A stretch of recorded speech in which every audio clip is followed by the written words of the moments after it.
मैं राजेश कुमार आप सभी मित्रों का सुपर 100 क्लासेस की ओर से हार्दिक स्वागत करता हूं। तो आज के इस अति महत्वपूर्ण सेशन में आप सभी मित्रों से 15 क्वेश्चंस जिसमें 5 रीजनिंग या 6 रीजनिंग, एक मैथ और रिमेनिंग जो है कि वो जीएस के क्वेश्चंस होंगे जो कि सभी प्रतियोगिता परीक्षा के दृष्टिकोण से अति महत्वपूर्ण है।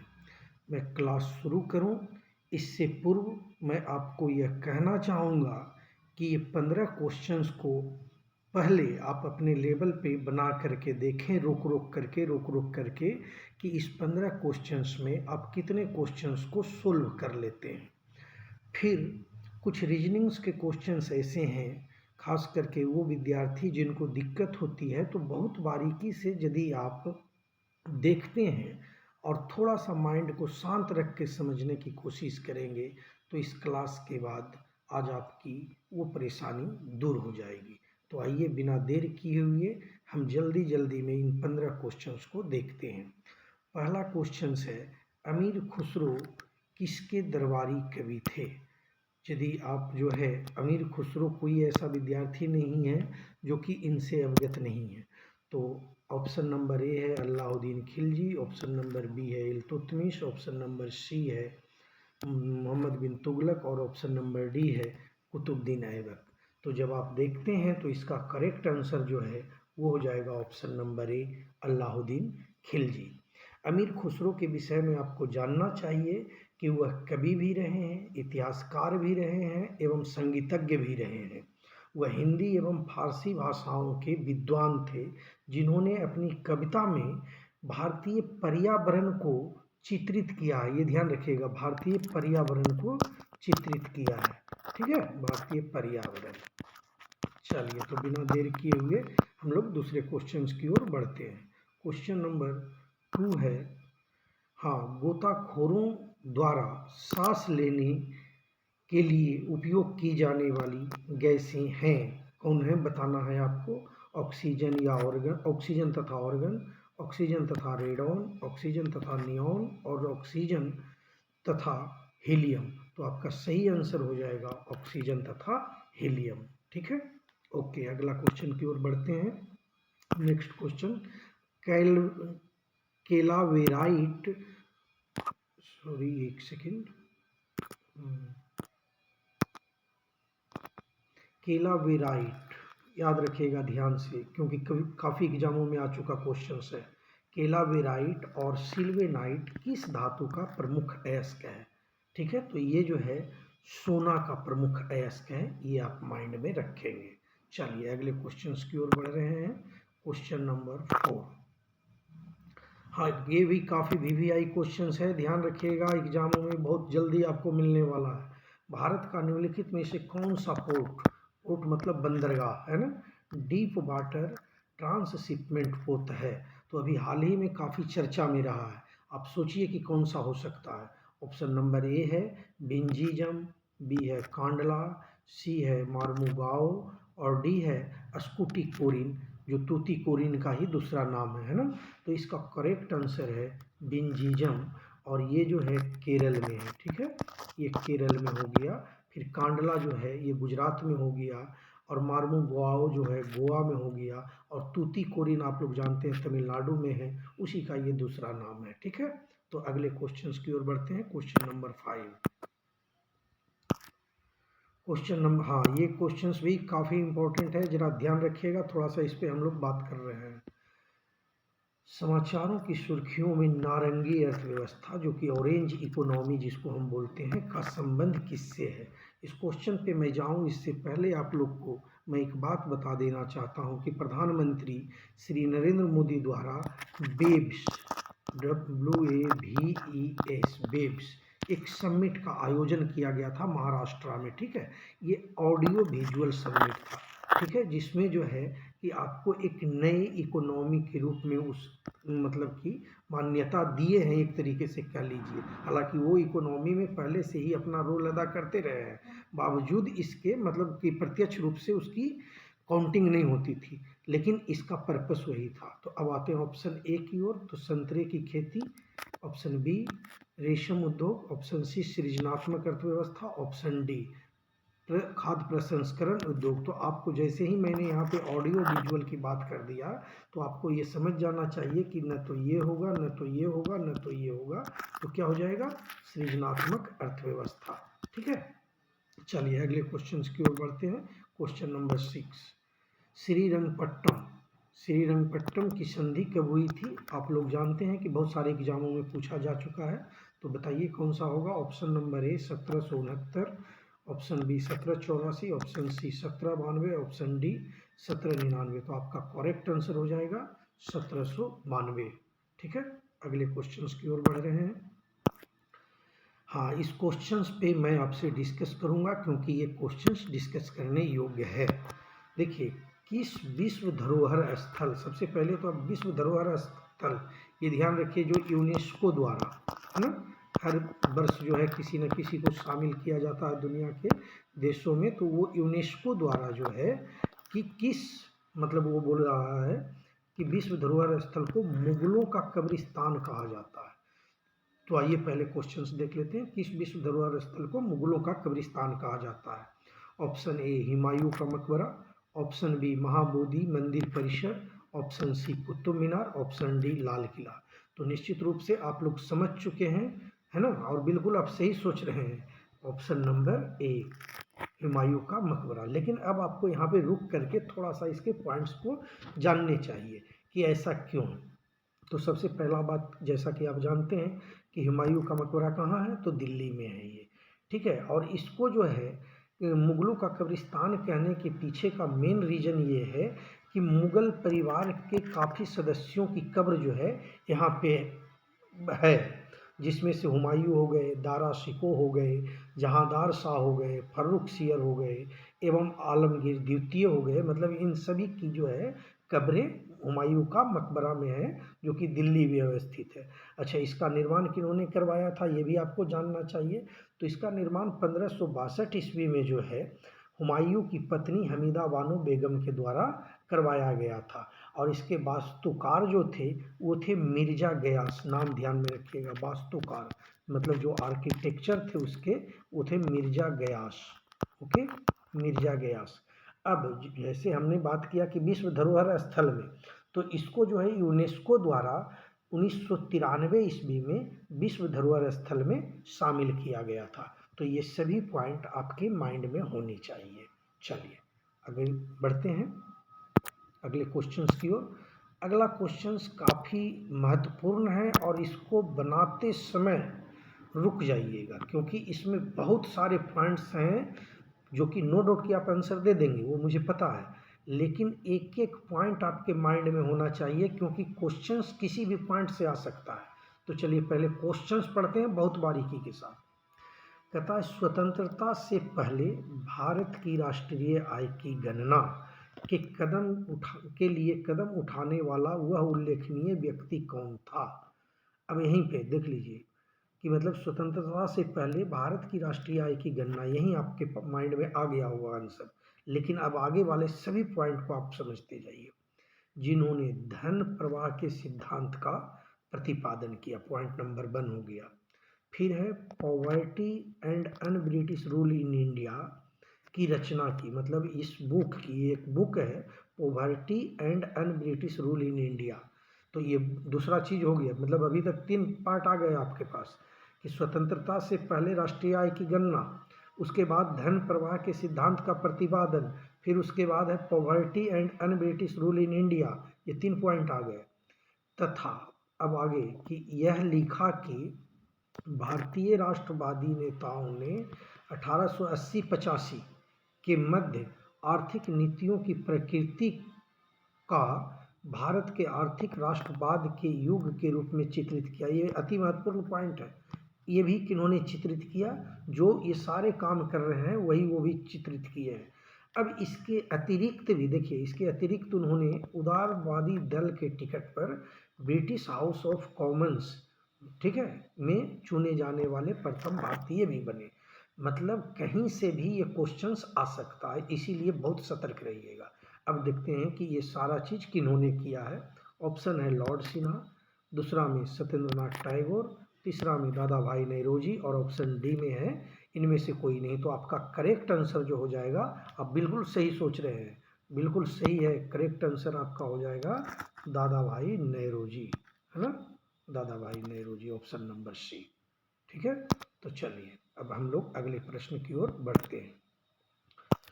अगला क्वेश्चंस, अब यहाँ से रीजनिंग, आपका ये रीजनिंग का क्वेश्चंस है, जो जरा देखिए, रुक करके बनाइए, रोक दीजिए, वीडियो को होल्ड पे रखिए और लगाइए कि 30 सेकंड में बन पा रहा है कि नहीं। जब आप प्रैक्टिस में होंगे तो बिल्कुल बना लेंगे। तो चलिए अब हम शुरू करते हैं।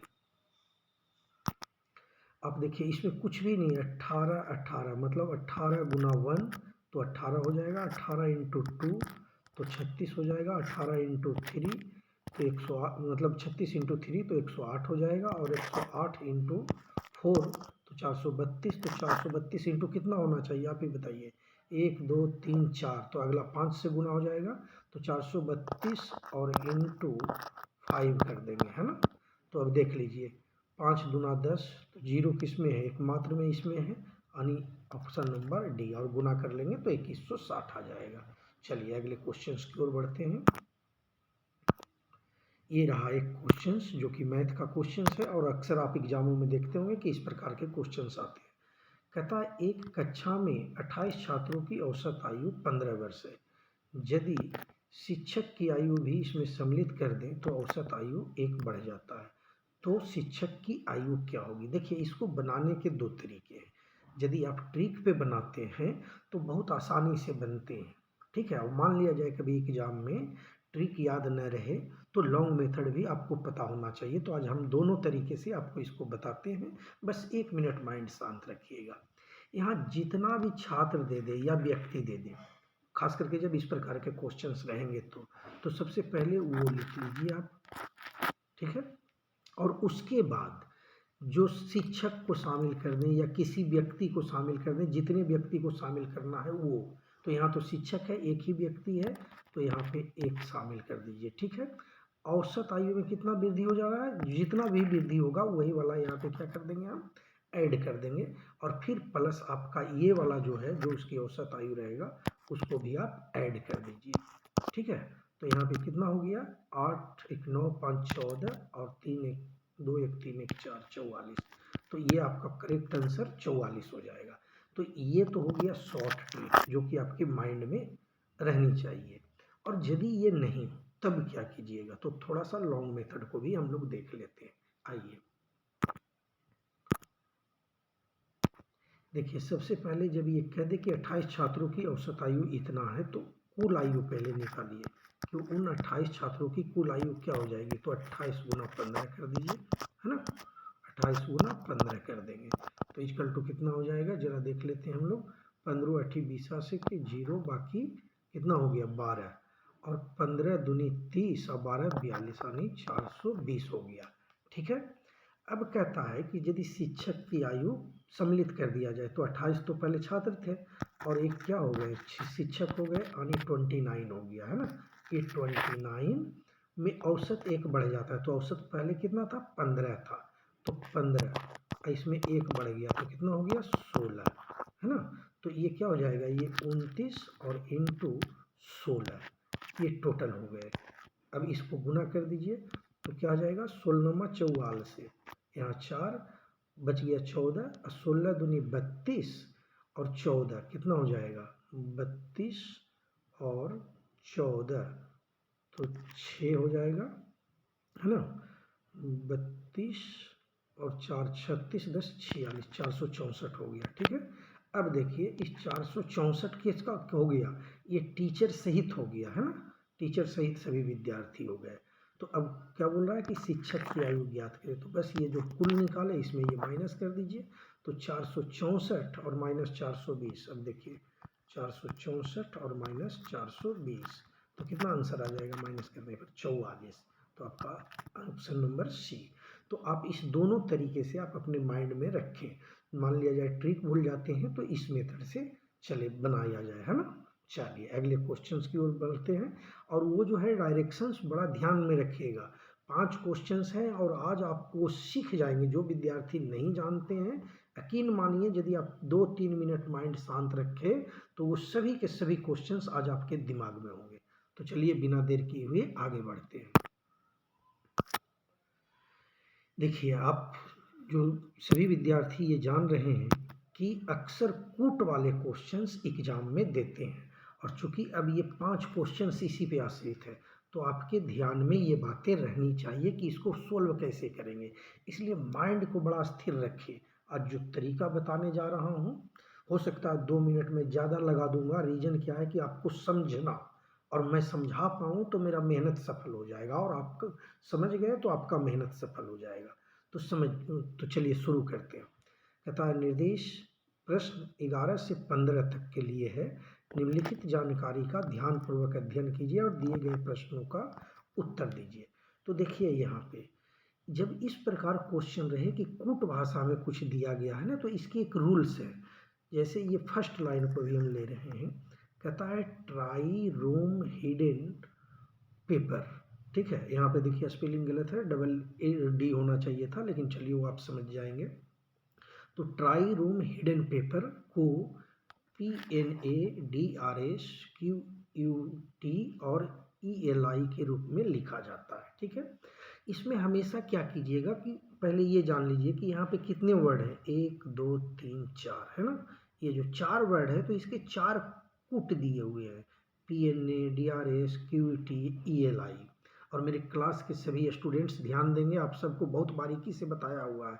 सो आप प्लीज़ एक भी क्वेश्चन ड्रॉप नहीं करेंगे, है ना, और सही बताएंगे मुझे। चलिए, तो यहाँ 4 इधर भी है और इसके बदले में 4 कूट इधर दिया गया है। तो इस प्रकार के प्रश्न को सोल्व करने के लिए आप सबसे पहले 2 सेंटेंस को लेंगे। तो आपने पहला सेंटेंस ये देख लिया है ना। अब दूसरा सेंटेंस में क्या है कि पेपर कैंसल ट्रैक टाइम। अब इसको जो है फिर यहाँ पे 4 वर्ड है और इसके 4 कूट यहाँ दिए गए हैं। ठीक है, अब देखिए, इसमें सबसे पहला काम आप ये कीजिए कि ये पहला लाइन और ये दूसरा लाइन में कॉमन कौन सा वर्ड है, इधर भी और इधर भी, पहले वो चूज कीजिए। तो आप देखिए, यहाँ पे जो कॉमन है इसमें पेपर और इसमें भी पेपर है ना। तो पेपर कॉमन है। अब इसमें देखेंगे कि इन दोनों के कूट में कौन सा कॉमन है। तो देखिए, इधर ELI और इधर ELI कॉमन है। तो बस पहले तो लिख दीजिए कि पेपर जो है ये हो गया, पेपर का कूट जो हो गया वो हो गया ELI, पहला पॉइंट। मतलब यहाँ से आपको ये दिख गया कि पेपर के बदले क्या आएगा, ELI आएगा। तो अभी अब हम इसको डिलीट करेंगे ताकि हर चीज़ समझाना है, तो इतना लिखते जाइए आप लोग। ठीक है, पेपर के बदले ELI। चलिए, अब अगला देखते हैं। अब देखिए, बाकी यहाँ क्या थे कि 3 छूट गए थे, है ना। अब जरा हम देखते हैं, बाकी कोई टर्म्स मिल नहीं रहे थे, न फर्स्ट में और न सेकेंड में, सब अलग अलग टर्म्स थे। इसीलिए अब हमको पहला और तीसरा में पहले चलते हैं। तो पहला और तीसरा में देखते हैं। ये पहला हो गया, ये तीसरा सेंटेंस हो गया। तो हमने यहाँ तो देख लिया था किसका, पेपर का हो गया था, तो पेपर को भी हम राउंड कर देते हैं और इधर राउंड कर देते हैं ELI को, ताकि हमें आगे समझने में ठीक हो। अब देखिए, इसमें 3 टर्म बच गए, ट्राई, रूम और हिडन। इसमें भी 3 टर्म बचे हैं, कैंसिल, ट्रैक एंड टाइम। तो अभी हम पहला और तीसरा लाइन पे चल रहे हैं। यहाँ है ट्रैक टाइम रूम लैंड, मतलब यहाँ भी 4 वर्ड है ना। इसका 4 कोट इधर दिया हुआ है।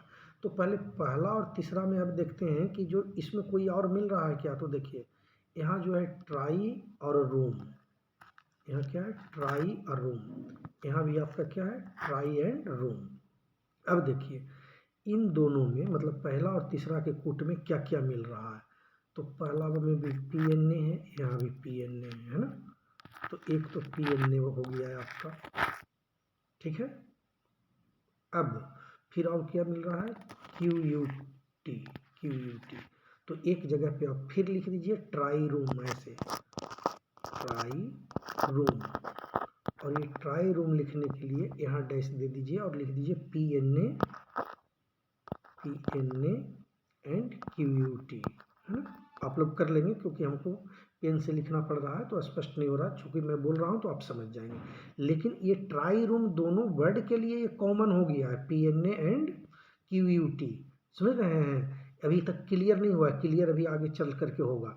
तो कहीं पे साइड में अपना लिख दीजिए ट्राई रूम और बदले में PNA और QUT, अभी तुरंत क्लियर कर देते हैं। चलिए, तो इतना समझ गए। अब देखिए यहाँ पे एक पॉइंट आप माइंड लगाइए कि फर्स्ट लाइन में क्या बच गया, इधर हिडन बच गया था ना, इधर DRS बच गया, तो मतलब हिडन के बदले क्या हो जाएगा, DRS हो गया एकदम क्लियरली। तो हिडन के बदले DRS हो गया, ये लिख लीजिए, आपको बनाने में अभी सुविधा हो जाएगी। आगे क्वेश्चंस हैं, डायरेक्ट क्वेश्चंस हैं इस पे, ठीक है। तो इतना तक आपने समझ लिया। अब देखिए, अभी हम चलते हैं दूसरे और तीसरे लाइन पे। देखिए, तो दूसरा और तीसरा लाइन में कोई टर्म्स मिल रहा है, तो आप देखेंगे कि इधर 3 वर्ड था और इधर 2 वर्ड बच गया। इधर कैंसिल ट्रैक एंड टाइम बच गया और इधर क्या बच गया, ट्रैक और लैंड बच गया, है ना। तो देखिए ट्रैक यहाँ है और ट्रैक यहाँ है। अब देखते हैं इन दोनों में कोई मिलता है क्या।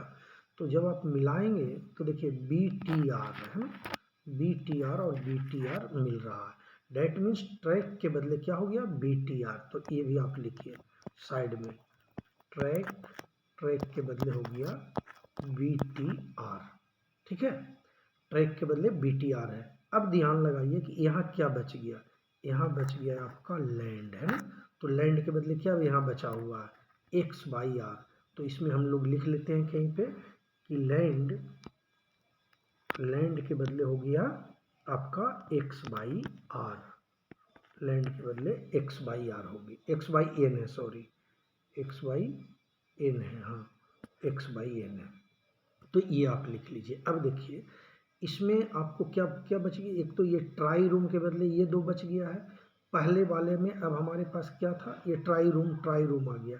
अब यहाँ देखिए कैंसल टाइम बचा हुआ है ना। तो चलिए अब जरा थोड़ा हम लोग अगले की ओर बढ़ते हैं कि अगला क्या बच रहा है। तो अगला समझने के लिए अब हम लोग चलते हैं फिर से। अब निचला लाइन था try time shut down, IMONS, है ना।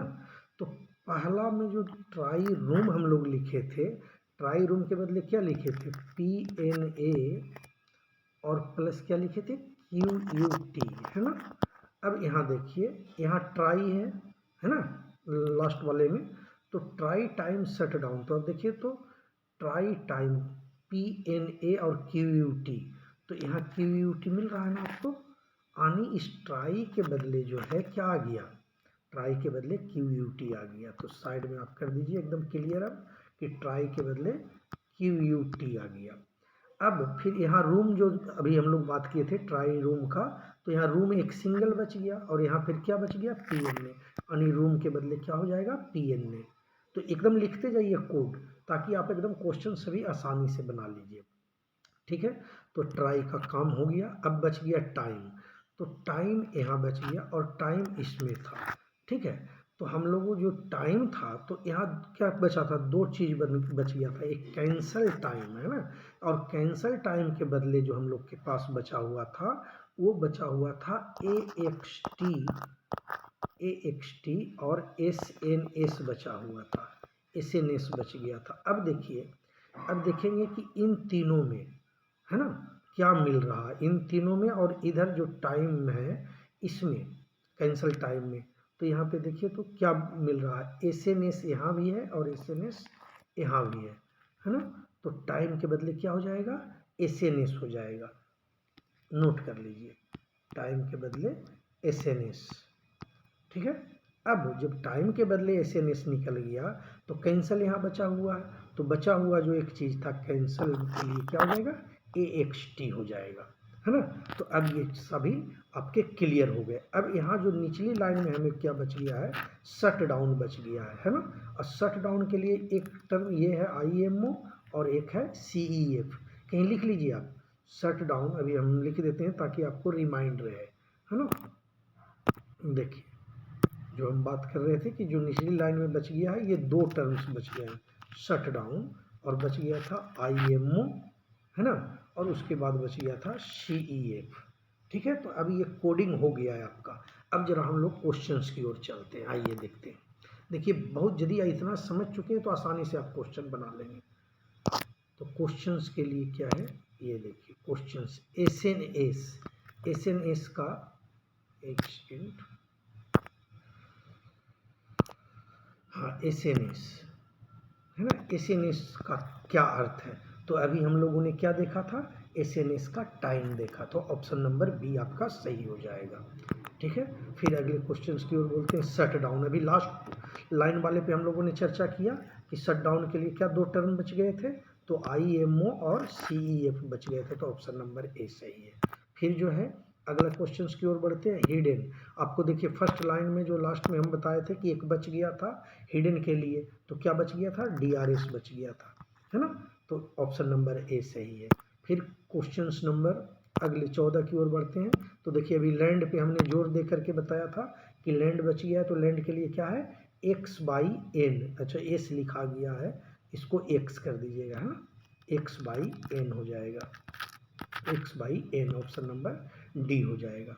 फिर बच गया लास्ट क्वेश्चंस इस कि इस कूट भाषा में ए एक्स टी, है ना, ए एक्स टी के रूप में क्या कूटबद्ध किया गया। तो अभी आपको सब कुछ लिखा दिए थे अलग अलग करके, तो कैंसिल के बदले ए एक्स टी हो जाएगा। तो इस तरीके से मैं उम्मीद करता हूं कि आप सभी विद्यार्थी समझ चुके होंगे, और प्लीज़ यदि नहीं समझे हैं तो वीडियो को 2 बार 3 बार आप देखिए रोक रोक करके, फिर भी यदि नहीं समझ में आता है तो काइंडली आप कमेंट करें, मैं पुनः आपको समझाऊंगा, ताकि आपको किसी प्रकार की परेशानी इसमें नहीं रहे।